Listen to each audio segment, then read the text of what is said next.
Yeah, I am already at the halfway point of the show called Can a Boy Girl Friendship Survive Anime? And I'm going to more or less just talk about the show right now because honestly, the show is probably heading in a direction that's super predictable, really obvious at this point, and I just want to get out of the way. So, Can a Boy Girl Friendship Survive the Anime? This is a brand new anime show to come out of the spring 2025 season by the good folks at JC Staff Studios. Yes, that JC Staff Studios, the ones that made Danmachi, One Punch Man, you name it, you guessed it. But you know what they're known for as of late, and a show that I've already talked about like crazy that I almost lost my fucking mind? Honey Lemon Soda. Yep, we're getting a back-to-back knuckle sandwich type of moment with JC Staff because after they gifted me with Honey Lemon Soda and what I think might be the best trash anime of the year, I decided to, hey, I'm going to give this show here, Can a Boy Girl Friendship Survive, a shot. Because, again, it definitely was high up there in the spring season, like, hype most talked about shows that people are currently focused on watching at the moment. Um, okay, well, I think maybe I understand myself. But yeah, basically, it's in the number 10 spot at the moment. So almost shy from hitting the number 9 spot and such. But either way, this show was definitely a must watch show, and it was at the very, very top for a reason. So I definitely went to Can a Boy Girl Friendship Survive with honestly not a lot of high expectations because honestly, right off the bat, if you can read the Japanese name itself, Danjino Yoju wa Seritsu Suru Iyashiranai, you notice that the title for the English version doesn't really like spoil the whole thing, but spoiler alert, the fucking title just kind of sums up the whole show in a nutshell because of this one little answer right here, and it basically translates to no, it can't. So right off the bat, you're kind of just spoiled about what the premise of the show is already. Like, can a boy girl friendship survive? Nope, it cannot because that's what the author said.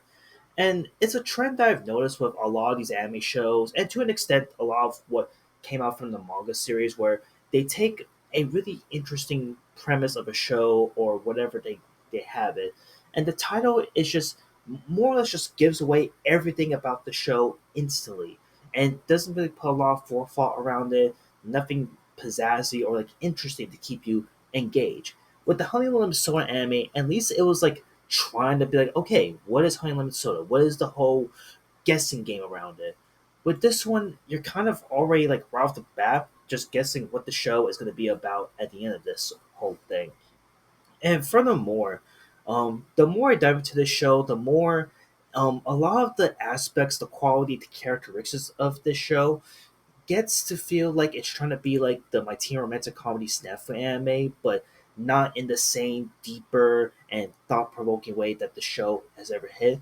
And then there's moments where sometimes the dialogue can be borderline like domestic girlfriend type of moments. And don't worry, it's not a domestic girlfriend 2.0, especially with what if everyone remembered what happened with this show infamously.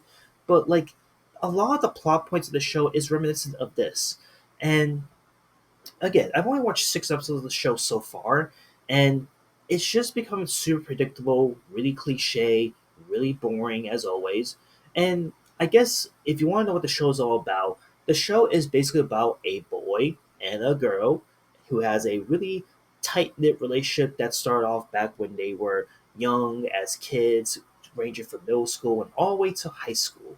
More specifically, we are introduced to Himari Inuzuka and Yu Natsume, two friends who have been best friends with each other for a really long time. And essentially, she wants to achieve her dreams the same way that you wants to achieve your dreams of where he wants to essentially become a accessory maker per se because that's what he specializes in and that's what he likes to do, and that's what the show more or less portrays him right off the bat within the first couple of episodes.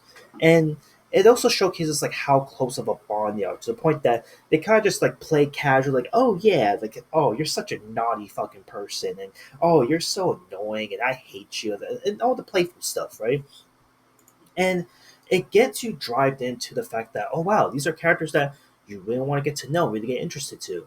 But then all of a sudden, just like what I swear to God, what happened with Domestic Girlfriend, they throw in a third party to the mix. Who's that third party? Well, believe it or not, it's Rion Inochi Inamoto.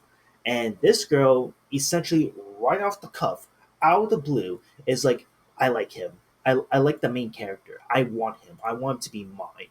And sure enough, it creates a weird divide, some tension where it's like, oh no, she's getting jealous of the guy, and the guy doesn't know how to feel about her, and how his feelings are towards Himari's feelings, and it's like the ever ending cycle of like, are they gonna be together or are they gonna be together? And it's like, man, we've seen this done many times, but in a much more better, much more interesting way.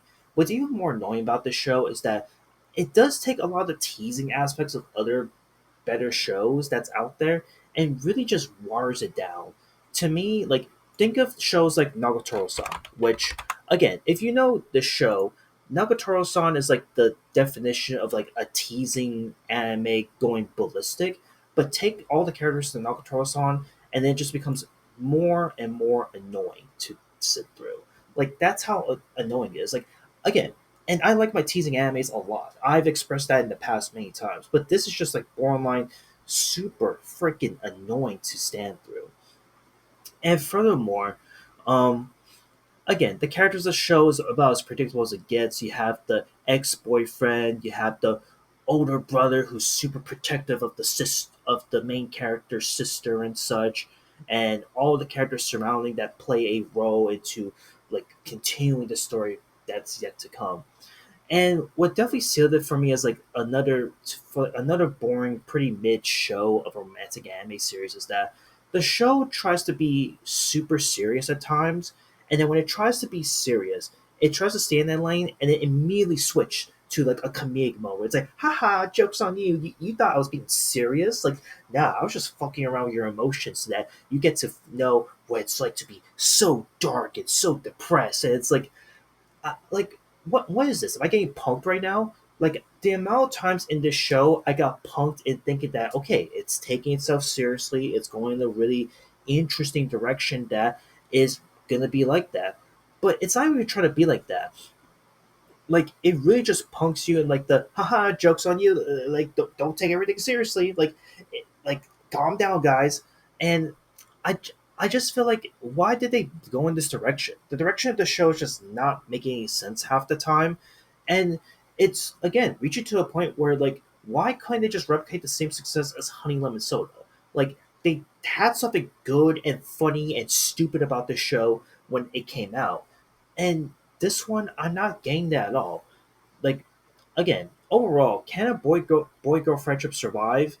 It's not that great. Like it's not the worst thing I've seen all year, but it's one of those shows that you just have to sit there and wonder like why did this even came to be? Why did anyone decide to adapt this show in the first place? Again, I will give credit where credit's due, where the animation's actually really nice. This might be the strongest that JC Staff Studios has to offer when animating a slice of life comedy anime. I think the music for the show also slaps to a degree too, where it's giving like that trashy, stupid, like feel good moment that's again reminiscent of other trash animes that they've come out with in the past. But I just feel like this show is not having a balance of what it's trying to go for at the end of the day. And once again, it completely spoils the whole premise of the show within the title itself. And I don't know what more to say about this. But yeah, I just want to talk about the show because 6 episodes in, we're at the halfway point of the show, and I'm not crazy about it. There's nothing interesting about it. I'm definitely gonna continue watching the show. Don't get me wrong, but I'm just so like my mindset of the show has been sealed at this point. Like after the last set of episodes, I just had it. I just feel like there's nothing more to say about the show other than that it's okay.